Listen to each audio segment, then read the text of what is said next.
Manipur thokliba irang asi loisindringaida anauba lengak sembagi wa khannaba matam sade Nimaisan Luang.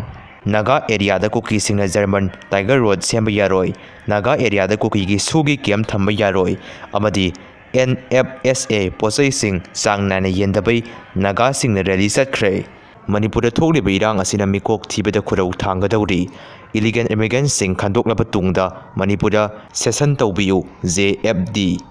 Chahi Nouribi Nupi macha amada sexual assault Twruba Nupa Chahi Taruk Fadok Pikhre. Naga singna khundaba singkhong singyada matam kaktana Kukising Changba Thingkhre. Athingba sing asi ahing nongyaidagi hauna chatnaragani FNCC.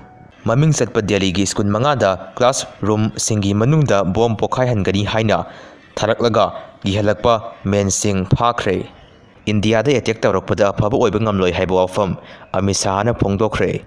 Konthozam Kangleipak area da nisagi polam sing yonba amadi thakpa saba yaroi haina poster campaign pangthokre.